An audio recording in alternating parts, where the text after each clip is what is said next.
Catecismo de la Iglesia Católica. Segunda parte. La celebración del misterio cristiano. Segunda sección. Los 7 sacramentos de la Iglesia. Capítulo segundo. Los sacramentos de curación. Artículo 4. El sacramento de la penitencia y de la reconciliación.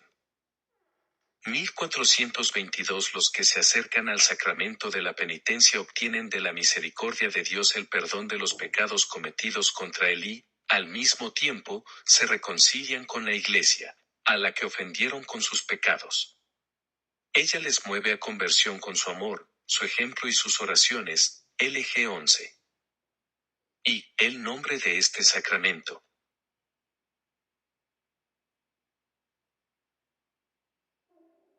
En 1423 se le denomina sacramento de conversión porque realiza sacramentalmente la llamada de Jesús a la conversión, CFMC 1,15, la vuelta al Padre, CFLC 15,18, del que el hombre se había alejado por el pecado. Se denomina sacramento de la penitencia porque consagra un proceso personal y eclesial de conversión, de arrepentimiento y de reparación por parte del cristiano pecador. 1424 se le denomina sacramento de la confesión porque la declaración o manifestación, la confesión de los pecados ante el sacerdote, es un elemento esencial de este sacramento. En un sentido profundo este sacramento es también una confesión, reconocimiento y alabanza de la santidad de Dios y de su misericordia para con el hombre pecador. Se le denomina sacramento del perdón porque, por la absolución sacramental del sacerdote, Dios concede al penitente el perdón y la paz. Ritual de la penitencia, 46-55. Se le denomina sacramento de reconciliación porque otorga al pecador el amor de Dios que reconcilia. Déjaos reconciliar con Dios, 2 Cor 5,20. El que vive del amor misericordioso de Dios está pronto a responder a la llamada del Señor.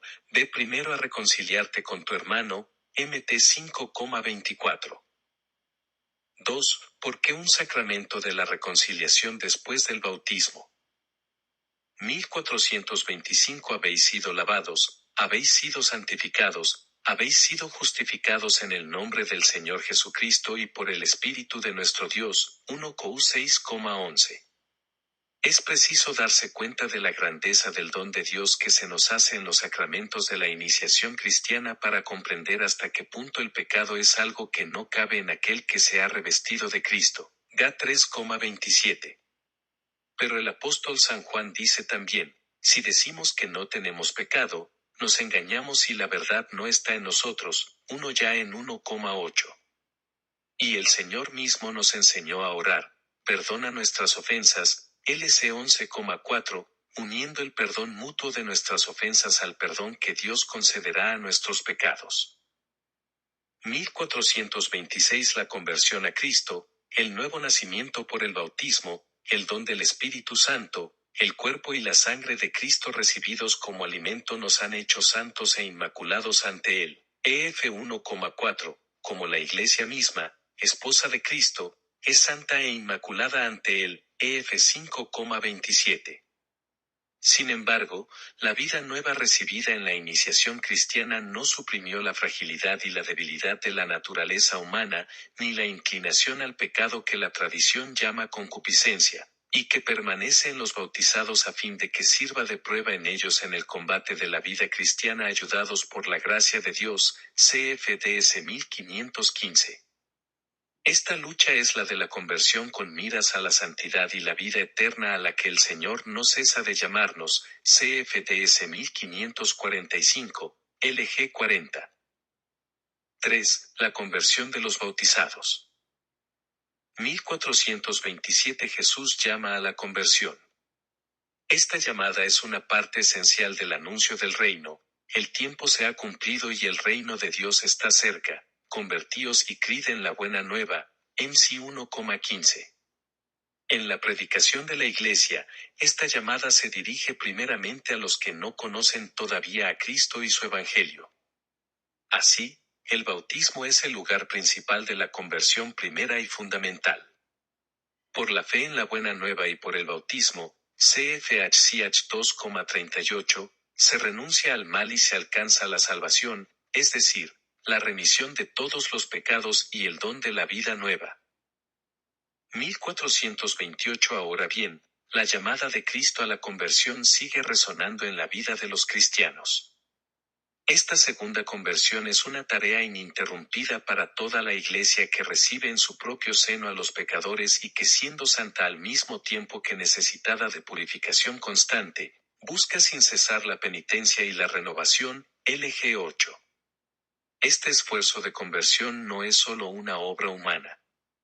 Es el movimiento del corazón contrito, Sal 51, 19, atraído y movido por la gracia, CF ya en 6,44, 12,32, a responder al amor misericordioso de Dios que nos ha amado primero, CF 1 ya en 4,10. 1429. De ello da testimonio la conversión de San Pedro tras la triple negación de su maestro. La mirada de infinita misericordia de Jesús provoca las lágrimas del arrepentimiento, LC 22,61, y, tras la resurrección del Señor, la triple afirmación de su amor hacia Él, CF ya en 21,15-17. La segunda conversión tiene también una dimensión comunitaria. Esto aparece en la llamada del Señor a toda la Iglesia, arrepiéntete. Act 2,5.16. San Ambrosio dice acerca de las dos conversiones que, en la Iglesia, existen el agua y las lágrimas, el agua del bautismo y las lágrimas de la penitencia, Epístola Extra Collectionem 1, 41, 12. 4. La penitencia interior. 1430. Como ya en los profetas, la llamada de Jesús a la conversión y a la penitencia no mira, en primer lugar, a las obras exteriores, el saco y la ceniza, los ayunos y las mortificaciones, sino a la conversión del corazón, la penitencia interior. Sin ella, las obras de penitencia permanecen estériles y engañosas. Por el contrario, la conversión interior impulsa a la expresión de esta actitud por medio de signos visibles, gestos y obras de penitencia. CF ya el 2,12-13, IS 1,16-17, MT 6, 1, 6, 16-18. 1431. La penitencia interior es una reorientación radical de toda la vida, un retorno, una conversión a Dios con todo nuestro corazón, una ruptura con el pecado, una aversión del mal, con repugnancia hacia las malas acciones que hemos cometido. Al mismo tiempo, comprende el deseo y la resolución de cambiar de vida con la esperanza de la misericordia divina y la confianza en la ayuda de su gracia. Esta conversión del corazón va acompañada de dolor y tristeza saludables que los padres llamaron enimi cruciatus, aflicción del espíritu, compunctio cordis, arrepentimiento del corazón, CF Concilio de Trento, DS 1676 a 1678, 1705, Catecismo Romano, 2, 5, 4. 1432. El corazón del hombre es torpe y endurecido. Es preciso que Dios dé al hombre un corazón nuevo, CF es 36,26-27. La conversión es primeramente una obra de la gracia de Dios que hace volver a Él nuestros corazones. Conviértenos, Señor, y nos convertiremos, LM 5,21. Dios es quien nos da la fuerza para comenzar de nuevo. Al descubrir la grandeza del amor de Dios, nuestro corazón se estremece ante el horror y el peso del pecado y comienza a temer ofender a Dios por el pecado y verse separado de Él. El corazón humano se convierte mirando al que nuestros pecados traspasaron, CF ya en 19,37, CIA 12,10. Tengamos los ojos fijos en la sangre de Cristo y comprendamos cuán preciosa es a su Padre, porque, habiendo sido derramada para nuestra salvación, ha conseguido para el mundo entero la gracia del arrepentimiento. San Clemente Romano, Epístola a de Corintios 7, 4. 1433. Después de Pascua, el Espíritu Santo convence al mundo en lo referente al pecado, ya en 16, 8 a 9, a saber, que el mundo no ha creído en el que el Padre ha enviado. Pero este mismo Espíritu, que desvela el pecado, es el Consolador, cf. ya en 15,26, que da al corazón del hombre la gracia del arrepentimiento y de la conversión. CFHCH 2,36-38. Juan Pablo II, Dominum et Vivificantem, 27-48. V. Diversas formas de penitencia en la vida cristiana. 1434 La penitencia interior del cristiano puede tener expresiones muy variadas. La Escritura y los padres insisten sobre todo en tres formas: el ayuno, la oración, la limosna, CFTB 12,8, MT 6,1-18, que expresan la conversión con relación a sí mismo, con relación a Dios y con relación a los demás. Junto a la purificación radical operada por el bautismo o por el martirio, citan, como medio de obtener el perdón de los pecados, los esfuerzos realizados para reconciliarse con el prójimo, las lágrimas de penitencia, la preocupación por la salvación del prójimo, cf. Esti 5,20, la intercesión de los santos y la práctica de la caridad que cubre multitud de pecados, 1 P 4,8. 1435 La conversión se realiza en la vida cotidiana mediante gestos de reconciliación, la atención a los pobres, el ejercicio y la defensa de la justicia y del derecho. CFAM 5,24, IS 1,17, por el reconocimiento de nuestras faltas ante los hermanos, la corrección fraterna, la revisión de vida, el examen de conciencia, la dirección espiritual, la aceptación de los sufrimientos, el padecer la persecución a causa de la justicia. Tomar la cruz cada día y seguir a Jesús es el camino más seguro de la penitencia. CFLC 9,23. 1436 Eucaristía y penitencia. La conversión y la penitencia diarias encuentran su fuente y su alimento en la Eucaristía, pues en ella se hace presente el sacrificio de Cristo que nos reconcilió con Dios. Por ella son alimentados y fortificados los que viven de la vida de Cristo, es el antídoto que nos libera de nuestras faltas cotidianas y nos preserva de pecados mortales. Concilio de Trento, DS 1638. 1437 La lectura de la Sagrada Escritura, la oración de la liturgia de las horas y del Padre Nuestro. Todo acto sincero de culto o de piedad reaviva en nosotros el espíritu de conversión y de penitencia y contribuye al perdón de nuestros pecados. 1438 Los tiempos y los días de penitencia a lo largo del año litúrgico, el tiempo de Cuaresma, cada viernes en memoria de la muerte del Señor, son momentos fuertes de la práctica penitencial de la Iglesia. CFSC 109-110, CIC Can.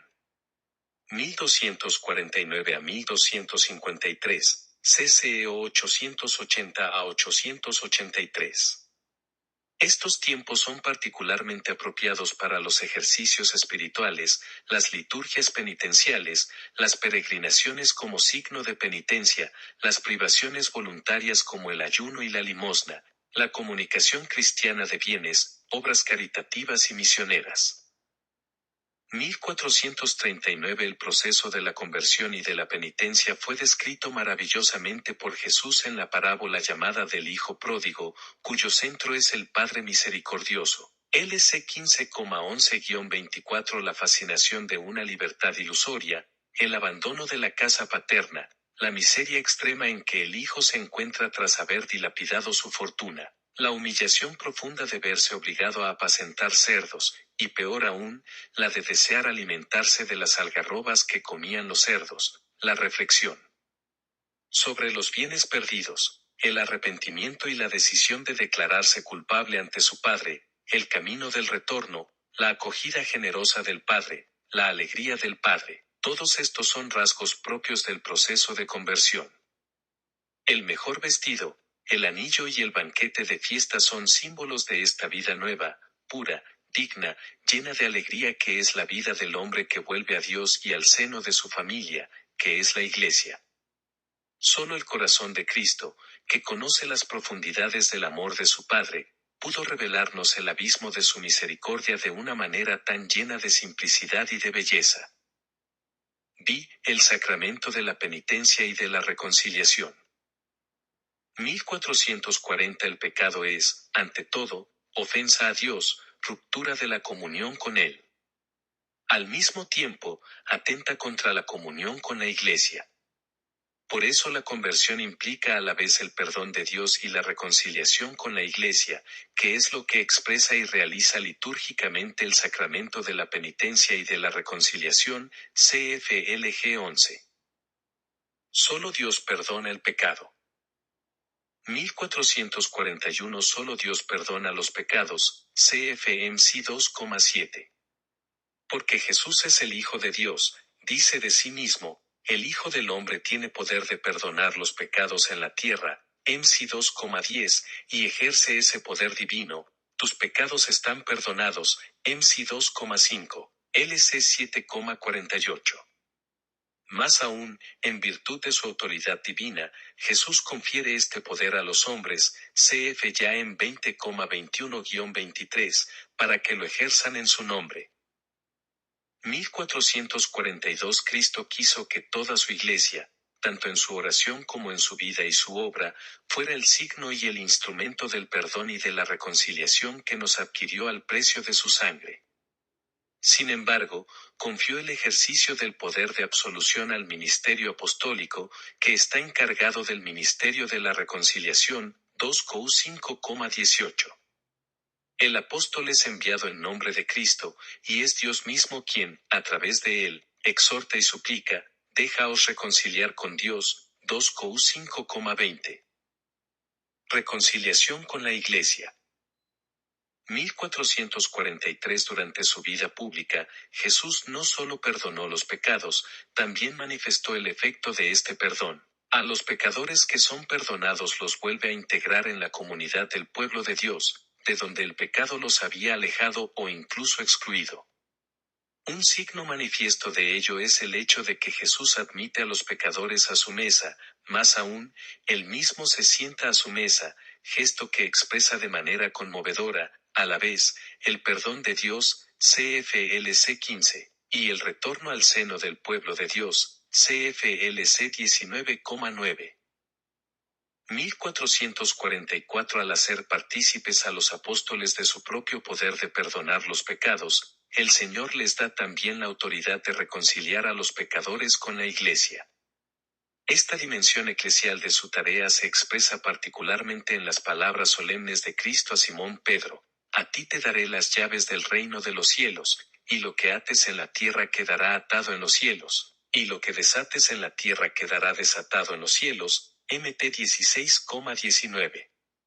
Consta que también el colegio de los apóstoles, unido a su cabeza, recibió la función de atar y desatar dada a Pedro, CFMT 18,18, 28,16-20, LG 22.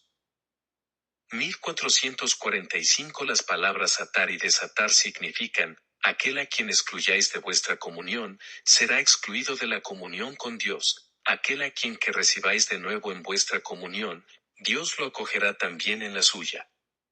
La reconciliación con la Iglesia es inseparable de la reconciliación con Dios. El sacramento del perdón. 1446 Cristo instituyó el sacramento de la penitencia en favor de todos los miembros pecadores de su Iglesia, ante todo para los que, después del bautismo, hayan caído en el pecado grave y así hayan perdido la gracia bautismal y lesionado la comunión eclesial. El sacramento de la penitencia ofrece a estos una nueva posibilidad de convertirse y de recuperar la gracia de la justificación. Los padres de la Iglesia presentan este sacramento como la segunda tabla de salvación, después del naufragio que es la pérdida de la gracia. Concilio de Trento, DS 1542, CF Tertuliano, de Paenitentia 4, 2.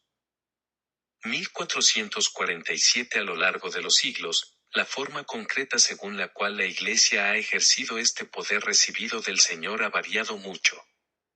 Durante los primeros siglos, la reconciliación de los cristianos que habían cometido pecados particularmente graves después de su bautismo, por ejemplo, idolatría, homicidio o adulterio, estaba vinculada a una disciplina muy rigurosa, según la cual los penitentes debían hacer penitencia pública por sus pecados, a menudo, durante largos años, antes de recibir la reconciliación.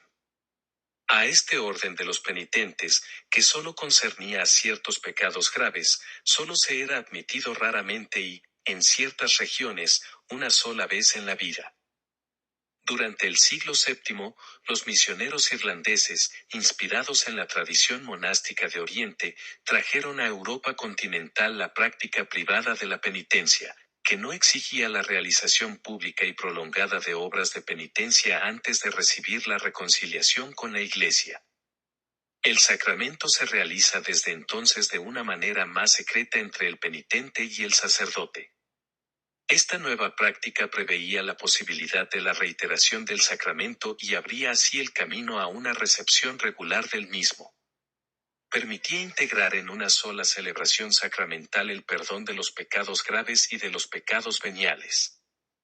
A grandes líneas, esta es la forma de penitencia que la Iglesia practica hasta nuestros días.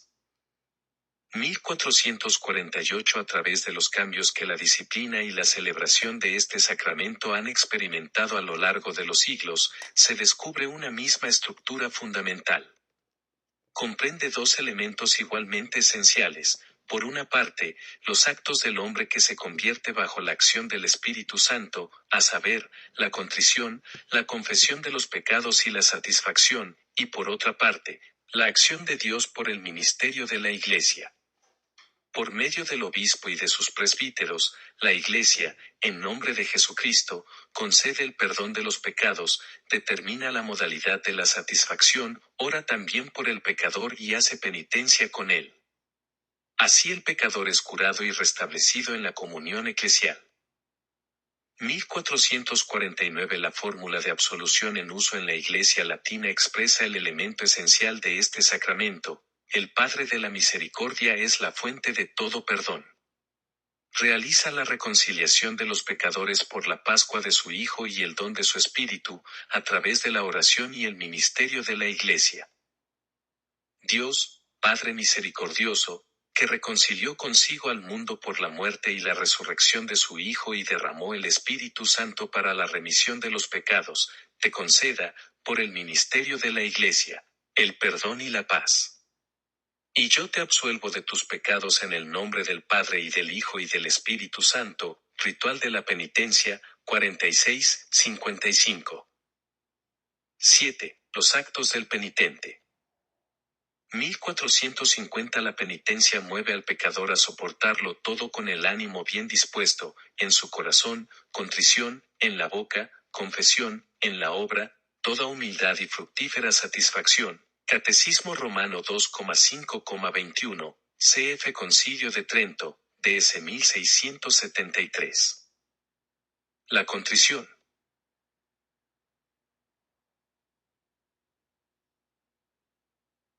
(1451). Entre los actos del penitente, la contrición aparece en primer lugar.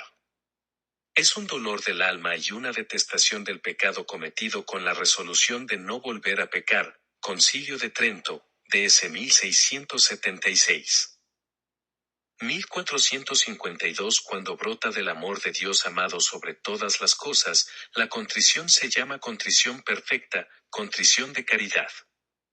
Semejante contrición perdona las faltas veniales, obtiene también el perdón de los pecados mortales, si comprende la firme resolución de recurrir tan pronto sea posible a la confesión sacramental. CF Concilio de Trento, DS 1677.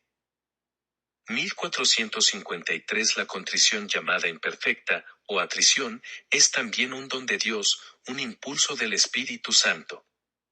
Nace de la consideración de la fealdad del pecado o del temor de la condenación eterna y de las demás penas con que es amenazado el pecador. Tal conmoción de la conciencia puede ser el comienzo de una evolución interior que culmina, bajo la acción de la gracia, en la absolución sacramental. Sin embargo, por sí misma la contrición imperfecta no alcanza el perdón de los pecados graves, pero dispone a obtenerlo en el sacramento de la penitencia. CF Concilio de Trento, DS 1678, 1705. 1454 Conviene preparar la recepción de este sacramento mediante un examen de conciencia hecho a la luz de la palabra de Dios. Para esto, los textos más aptos a este respecto se encuentran en el Decálogo y en la Catequesis Moral de los Evangelios y de las Cartas de los Apóstoles, Sermón de la Montaña y Enseñanzas Apostólicas, RM 12 a 15, 1 COU 12 a 13, GA 5, EF 4 a 6. La confesión de los pecados. 1455 La confesión de los pecados, acusación, incluso desde un punto de vista simplemente humano, nos libera y facilita nuestra reconciliación con los demás. Por la confesión, el hombre se enfrenta a los pecados de que se siente culpable, asume su responsabilidad y, por ello, se abre de nuevo a Dios y a la comunión de la Iglesia con el fin de hacer posible un nuevo futuro. 1456 La confesión de los pecados hecha al sacerdote constituye una parte esencial del sacramento de la penitencia. En la confesión, los penitentes deben enumerar todos los pecados mortales de que tienen conciencia tras haberse examinado seriamente, incluso si estos pecados son muy secretos y si han sido cometidos solamente contra los dos últimos mandamientos del Decálogo, cf. Ex 20,17, Mt 5,28. Pues, a veces, estos pecados hieren más gravemente el alma y son más peligrosos que los que han sido cometidos a la vista de todos. Concilio de Trento, DS 1680. Cuando los fieles de Cristo se esfuerzan por confesar todos los pecados que recuerdan, no se puede dudar que están presentando ante la misericordia divina para su perdón todos los pecados que han cometido. Quienes actúan de otro modo y callan conscientemente algunos pecados, no están presentando ante la bondad divina nada que pueda ser perdonado por mediación del sacerdote. Porque si el enfermo se avergüenza de descubrir su llaga al médico, la medicina no cura lo que ignora. Concilio de Trento, DS 1680, cf. San Jerónimo, Comentarios in Ecclesiastem 10, 11. 1457 Según el mandamiento de la Iglesia, todo fiel llegado a la edad del uso de razón debe confesar, al menos una vez al año, fielmente sus pecados graves. C.I.C. Can. 989, CFDS 1683, 1708. Quien tenga conciencia de hallarse en pecado grave que no comulgue el cuerpo del Señor sin acudir antes a la confesión sacramental, CFDS 1647, 1661, a no ser que concurra un motivo grave y no haya posibilidad de confesarse, y, en este caso, tenga presente que está obligado a hacer un acto de contrición perfecta, que incluye el propósito de confesarse cuanto antes. C.I.C. Can. 916, C.C.O. Can. 711. Los niños deben acceder al sacramento de la penitencia antes de recibir por primera vez la Sagrada Comunión. C.I.C. Can. 914. 1458 Sin ser estrictamente necesaria, la confesión de los pecados veniales, sin embargo, se recomienda vivamente por la Iglesia. Cf. Concilio de Trento, DS 1680, CIC 988, párrafo 2. En efecto, la confesión habitual de los pecados veniales ayuda a formar la conciencia, a luchar contra las malas inclinaciones, a dejarse curar por Cristo, a progresar en la vida del Espíritu. Cuando se recibe con frecuencia, mediante este sacramento, el don de la misericordia del Padre, el creyente se ve impulsado a ser él también misericordioso. CFLC 6,36. Quien confiesa y se acusa de sus pecados hace las paces con Dios. Dios reprueba tus pecados. Si tú haces lo mismo, te unes a Dios. Hombre y pecador son dos cosas distintas. Cuando oyes, hombre, oyes lo que hizo Dios. Cuando oyes, pecador, oyes lo que el mismo hombre hizo. Deshaz lo que hiciste para que Dios salve lo que hizo. Es preciso que aborrezcas tu obra y que ames en ti la obra de Dios. Cuando empiezas a detestar lo que hiciste, entonces empiezan tus buenas obras buenas, porque repruebas las tuyas malas. Practicas la verdad y vienes a la luz, San Agustín, in Johannis Evangelium Tractatus 12, 13. La satisfacción. 1459 Muchos pecados causan daño al prójimo. Es preciso hacer lo posible para repararlo, por ejemplo, restituir las cosas robadas, restablecer la reputación del que ha sido calumniado, compensar las heridas. La simple justicia exige esto. Pero además el pecado hiere y debilita al pecador mismo, así como sus relaciones con Dios y con el prójimo. La absolución quita el pecado, pero no remedia todos los desórdenes que el pecado causó. C.F. Concilio de Trento, D.S. 1712. Liberado del pecado, el pecador debe todavía recobrar la plena salud espiritual. Por tanto, debe hacer algo más para reparar sus pecados, debe satisfacer de manera apropiada o expiar sus pecados. Esta satisfacción se llama también penitencia.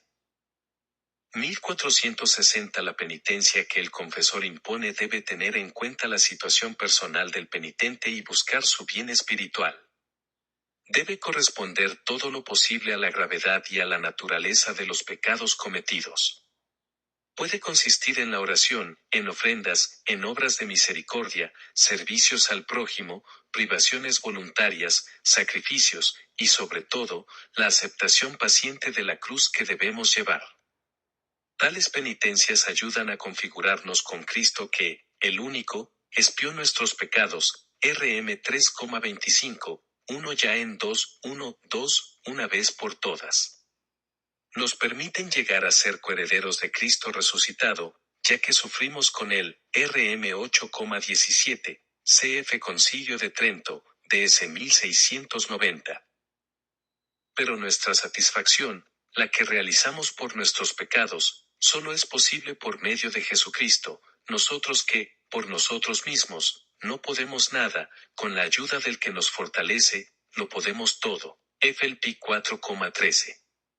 Así el hombre no tiene nada de que pueda gloriarse sino que toda nuestra gloria está en Cristo, en quien nosotros satisfacemos dando frutos dignos de penitencia, LC 3,8, que reciben su fuerza de Él, por Él son ofrecidos al Padre y gracias a Él son aceptados por el Padre. Concilio de Trento, DS 1691. 8. El ministro de este sacramento. 1461 Puesto que Cristo confió a sus apóstoles el ministerio de la reconciliación, cf. ya en 20,23, 2 Cou 5,18, los obispos, sus sucesores, y los presbíteros, colaboradores de los obispos, continúan ejerciendo este ministerio. En efecto, los obispos y los presbíteros, en virtud del sacramento del orden, tienen el poder de perdonar todos los pecados en el nombre del Padre y del Hijo y del Espíritu Santo. 1462 El perdón de los pecados reconcilia con Dios y también con la Iglesia. El obispo, cabeza visible de la Iglesia particular, es considerado, por tanto, con justo título, desde los tiempos antiguos, como el que tiene principalmente el poder y el ministerio de la reconciliación. Es el moderador de la disciplina penitencial, LG 26. Los presbíteros, sus colaboradores, lo ejercen en la medida en que han recibido la tarea de administrarlo, sea de su obispo, o de un superior religioso, sea del Papa, a través del derecho de la Iglesia. CFCI CAN 844, 967 a 969, 972, CCEO CAN 722,3-4.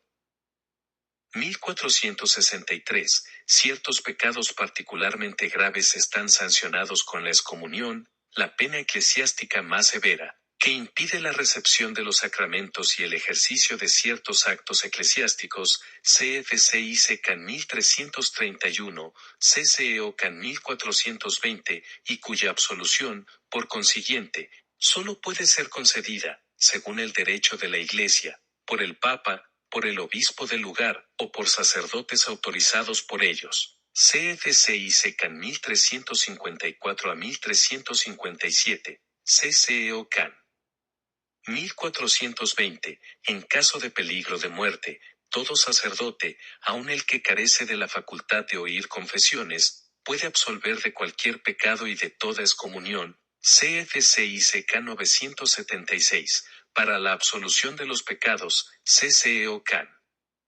725. 1464. Los sacerdotes deben alentar a los fieles a acceder al sacramento de la penitencia y deben mostrarse disponibles a celebrar este sacramento cada vez que los cristianos lo pidan de manera razonable. CFCIC CAN 986, CCEO, CAN 735, PO 13. 1465. Cuando celebra el sacramento de la penitencia, el sacerdote ejerce el ministerio del buen pastor que busca la oveja perdida, el del buen samaritano que cura las heridas, del padre que espera al hijo pródigo y lo acoge a su vuelta, del justo juez que no hace acepción de personas y cuyo juicio es a la vez justo y misericordioso. En una palabra, el sacerdote es el signo y el instrumento del amor misericordioso de Dios con el pecador. 1466. El confesor no es dueño, sino el servidor del perdón de Dios. El ministro de este sacramento debe unirse a la intención y a la caridad de Cristo, cf. PO 13. Debe tener un conocimiento probado del comportamiento cristiano, experiencia de las cosas humanas, respeto y delicadeza con el que ha caído, debe amar la verdad, ser fiel al magisterio de la Iglesia y conducir al penitente con paciencia hacia su curación y su plena madurez. Debe orar y hacer penitencia por él confiándolo a la misericordia del Señor. 1467. Dada la delicadeza y la grandeza de este ministerio y el respeto debido a las personas, la Iglesia declara que todo sacerdote que oye confesiones está obligado a guardar un secreto absoluto sobre los pecados que sus penitentes le han confesado, bajo penas muy severas. CIC CAN 983 a 984, 1388, párrafo 1. CCO CAN 1456. Tampoco puede hacer uso de los conocimientos que la confesión le da sobre la vida de los penitentes. Este secreto, que no admite excepción, se llama sigilo sacramental, porque lo que el penitente ha manifestado al sacerdote queda sellado por el sacramento. 9. Los efectos de este sacramento. 1468. Toda la fuerza de la penitencia consiste en que nos restituye a la gracia de Dios y nos une con Él con profunda amistad. Catecismo Romano, 2, 5, 18. El fin y el efecto de este sacramento son, pues, la reconciliación con Dios. En los que reciben el sacramento de la penitencia con un corazón contrito y con una disposición religiosa, tiene como resultado la paz y la tranquilidad de la conciencia, a las que acompaña un profundo consuelo espiritual. Concilio de Trento, DS 1674. En efecto, el sacramento de la reconciliación con Dios produce una verdadera resurrección espiritual, una restitución de la dignidad y de los bienes de la vida de los hijos de Dios, el más precioso de los cuales es la amistad de Dios. LC 15,32. 1469. Este sacramento reconcilia con la Iglesia al penitente. El pecado menoscaba o rompe la comunión fraterna. El sacramento de la penitencia la repara o la restaura. En este sentido, no cura solamente al que se reintegra en la comunión eclesial, tiene también un efecto vivificante sobre la vida de la Iglesia que ha sufrido por el pecado de uno de sus miembros. CF1 COU 12,26. Restablecido o afirmado en la comunión de los santos, el pecador es fortalecido por el intercambio de los bienes espirituales entre todos los miembros vivos del cuerpo de Cristo, estén todavía en situación de peregrinos o que se hallen ya en la patria celestial. CFLG 48 a 50.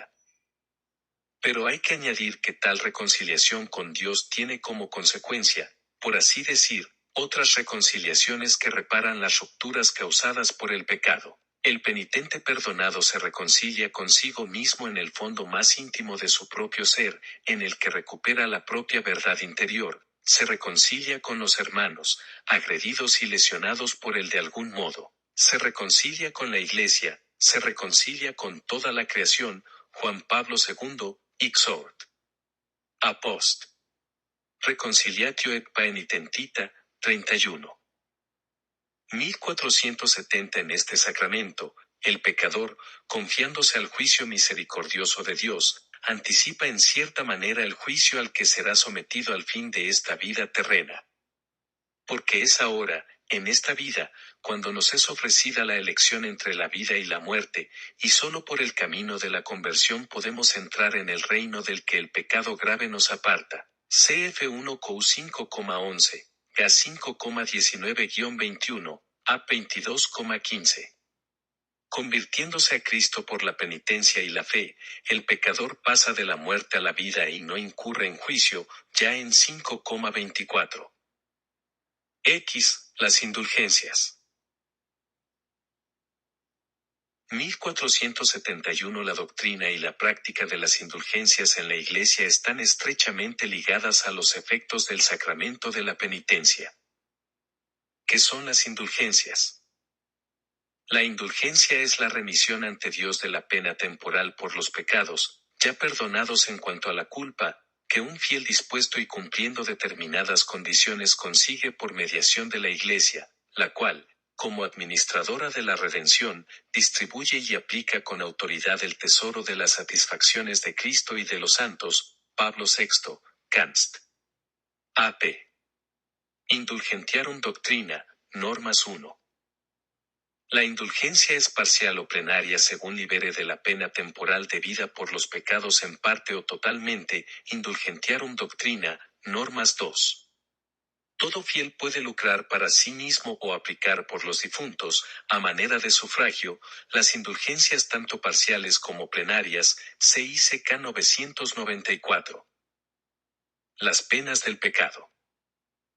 1472. Para entender esta doctrina y esta práctica de la Iglesia es preciso recordar que el pecado tiene una doble consecuencia. El pecado grave nos priva de la comunión con Dios y por ello nos hace incapaces de la vida eterna, cuya privación se llama la pena eterna del pecado. Por otra parte, todo pecado, incluso venial, entraña apego desordenado a las criaturas que es necesario purificar, sea aquí abajo, sea después de la muerte, en el estado que se llama purgatorio. Esta purificación libera de lo que se llama la pena temporal del pecado. Estas dos penas no deben ser concebidas como una especie de venganza, infligida por Dios desde el exterior, sino como algo que brota de la naturaleza misma del pecado. Una conversión que procede de una ferviente caridad puede llegar a la total purificación del pecador, de modo que no subsistiría ninguna pena. Cf. Concilio de Trento, DS 1712-13, 1820. 1473. El perdón del pecado y la restauración de la comunión con Dios entrañan la remisión de las penas eternas del pecado. Pero las penas temporales del pecado permanecen. El cristiano debe esforzarse, soportando pacientemente los sufrimientos y las pruebas de toda clase y, llegado el día, enfrentándose serenamente con la muerte, por aceptar como una gracia estas penas temporales del pecado, debe aplicarse, tanto mediante las obras de misericordia y de caridad, como mediante la oración y las distintas prácticas de penitencia, a despojarse completamente del hombre viejo y a revestirse del hombre nuevo. CFEF 4,24. En la comunión de los santos. 1474. El cristiano que quiere purificarse de su pecado y santificarse con ayuda de la gracia de Dios no se encuentra solo. La vida de cada uno de los hijos de Dios está ligada de una manera admirable, en Cristo y por Cristo, con la vida de todos los otros hermanos cristianos, en la unidad sobrenatural del cuerpo místico de Cristo, como en una persona mística. Pablo VI, Canst. A.P. Indulgentiarum Doctrina, 5. 1475. En la comunión de los santos, por consiguiente, existe entre los fieles, tanto entre quienes ya son bienaventurados como entre los que espían en el purgatorio o los que peregrinan todavía en la tierra, un constante vínculo de amor y un abundante intercambio de todos los bienes, y vid. En este intercambio admirable, la santidad de uno aprovecha a los otros, más allá del daño que el pecado de uno pudo causar a los demás. Así, el recurso a la comunión de los santos permite al pecador contrito estar antes y más eficazmente purificado de las penas del pecado. 1476 Estos bienes espirituales de la comunión de los santos, los llamamos también el tesoro de la Iglesia, que no es suma de bienes, como lo son las riquezas materiales acumuladas en el transcurso de los siglos, sino que es el valor infinito e inagotable que tienen ante Dios las expiaciones y los méritos de Cristo nuestro Señor, ofrecidos para que la humanidad quedara libre del pecado y llegase a la comunión con el Padre. Solo en Cristo, Redentor nuestro, se encuentran en abundancia las satisfacciones y los méritos de su redención. Indulgentiarum Doctrina, 5. 1477 Pertenecen igualmente a este tesoro el precio verdaderamente inmenso, inconmensurable y siempre nuevo que tienen ante Dios las oraciones y las buenas obras de la bienaventurada Virgen María y de todos los santos que se santificaron por la gracia de Cristo, siguiendo sus pasos, y realizaron una obra agradable al Padre, de manera que, trabajando en su propia salvación, cooperaron igualmente a la salvación de sus hermanos en la unidad del cuerpo místico. Indulgentiarum Doctrina, 5. La indulgencia de Dios se obtiene por medio de la Iglesia. 1478 Las indulgencias se obtienen por la Iglesia que, en virtud del poder de atar y desatar que le fue concedido por Cristo Jesús, interviene en favor de un cristiano y le abre el tesoro de los méritos de Cristo y de los santos para obtener del Padre de la Misericordia la remisión de las penas temporales debidas por sus pecados. Por eso la Iglesia no quiere solamente acudir en ayuda de este cristiano, sino también impulsarlo a hacer a obras de piedad, de penitencia y de caridad. Cf. Indulgentiarum Doctrina, 8, Concilio de Trento, DS 1835. 1479 Puesto que los fieles difuntos en vía de purificación son también miembros de la misma comunión de los santos, podemos ayudarles, entre otras formas, obteniendo para ellos indulgencias, de manera que se vean libres de las penas temporales debidas por sus pecados. 11. La celebración del sacramento de la penitencia.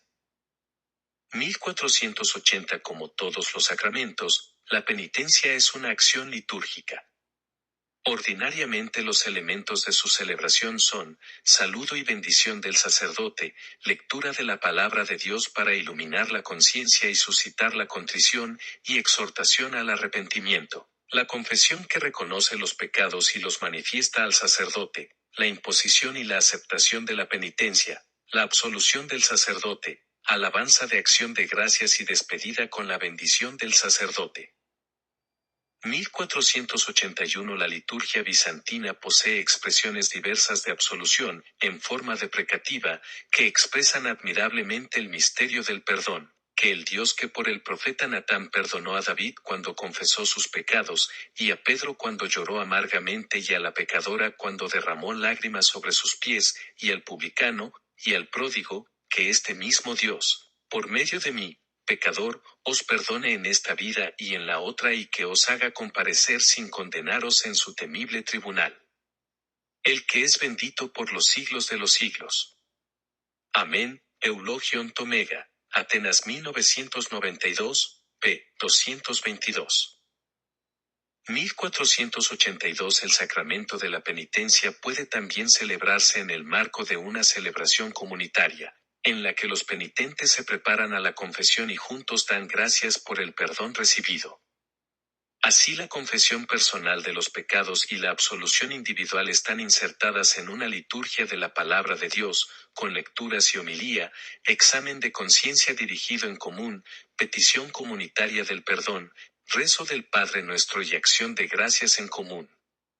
Esta celebración comunitaria expresa más claramente el carácter eclesial de la penitencia.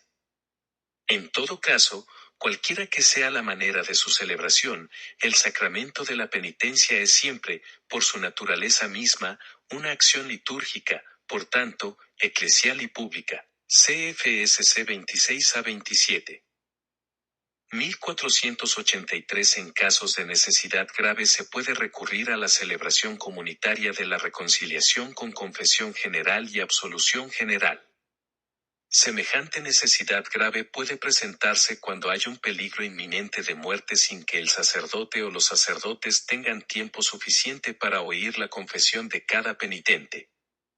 La necesidad grave puede existir también cuando, teniendo en cuenta el número de penitentes, no hay bastantes confesores para oír debidamente las confesiones individuales en un tiempo razonable, de manera que los penitentes, sin culpa suya, se verían privados durante largo tiempo de la gracia sacramental o de la Sagrada Comunión.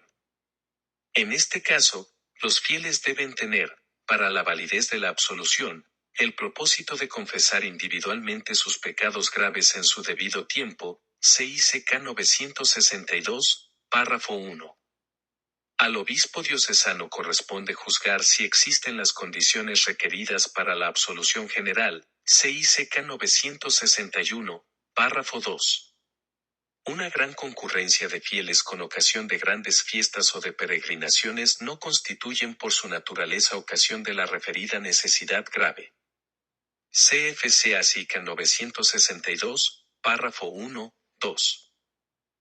1484. La confesión individual e íntegra y la absolución continúan siendo el único modo ordinario para que los fieles se reconcilien con Dios y la Iglesia, a no ser que una imposibilidad física o moral excuse de este modo de confesión, ritual de la penitencia, Prenotandos 31.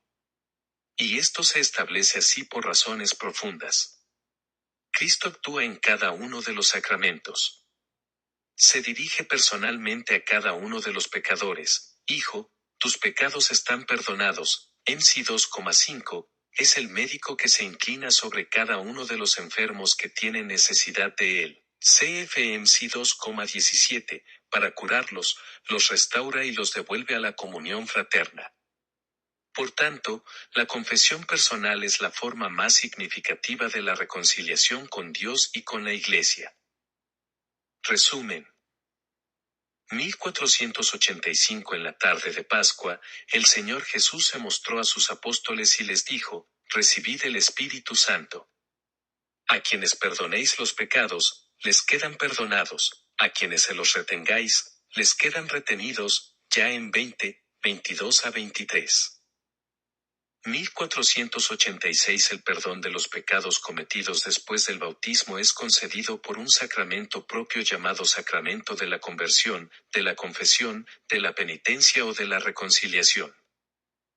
1487. Quien peca lesiona el honor de Dios y su amor, su propia dignidad de hombre llamado a ser hijo de Dios y el bien espiritual de la Iglesia, de la que cada cristiano debe ser una piedra viva. 1488. A los ojos de la fe, ningún mal es más grave que el pecado y nada tiene peores consecuencias para los pecadores mismos, para la Iglesia y para el mundo entero. 1489. Volver a la comunión con Dios, después de haberla perdido por el pecado, es un movimiento que nace de la gracia de Dios, rico en misericordia y deseoso de la salvación de los hombres. Es preciso pedir este don precioso para sí mismo y para los demás. 1490. El movimiento de retorno a Dios, llamado conversión y arrepentimiento, implica un dolor y una aversión respecto a los pecados cometidos, y el propósito firme de no volver a pecar. La conversión, por tanto, mira al pasado y al futuro, se nutre de la esperanza en la misericordia divina. 1491. El sacramento de la penitencia está constituido por el conjunto de 3 actos realizados por el penitente, y por la absolución del sacerdote. Los actos del penitente son: el arrepentimiento, la confesión o manifestación de los pecados al sacerdote y el propósito de realizar la reparación y las obras de penitencia. 1492. El arrepentimiento, llamado también contrición, debe estar inspirado en motivaciones que brotan de la fe. Si el arrepentimiento es concebido por amor de caridad hacia Dios, se le llama perfecto; si está fundado en otros motivos, se le llama imperfecto. 1493 El que quiere obtener la reconciliación con Dios y con la Iglesia debe confesar al sacerdote todos los pecados graves que no ha confesado aún y de los que se acuerda tras examinar cuidadosamente su conciencia. Sin ser necesaria, de suyo, la confesión de las faltas veniales está recomendada vivamente por la Iglesia. 1494 El confesor impone al penitente el cumplimiento de ciertos actos de satisfacción o de penitencia, para reparar el daño causado por el pecado y restablecer los hábitos propios del discípulo de Cristo. 1495 Solo los sacerdotes que han recibido de la autoridad de la Iglesia la facultad de absolver pueden ordinariamente perdonar los pecados en nombre de Cristo. 1496 Los efectos espirituales del sacramento de la penitencia son: la reconciliación con Dios por la que el penitente recupera la gracia. La reconciliación con la Iglesia. La remisión de la pena eterna contraída por los pecados mortales. La remisión, al menos en parte, de las penas temporales, consecuencia del pecado. La paz y la serenidad de la conciencia, y el consuelo espiritual. El acrecentamiento de las fuerzas espirituales para el combate cristiano. 1497 La confesión individual e íntegra de los pecados graves seguida de la absolución es el único medio ordinario para la reconciliación con Dios y con la Iglesia. 1498 Mediante las indulgencias, los fieles pueden alcanzar para sí mismos y también para las almas del purgatorio la remisión de las penas temporales, consecuencia de los pecados.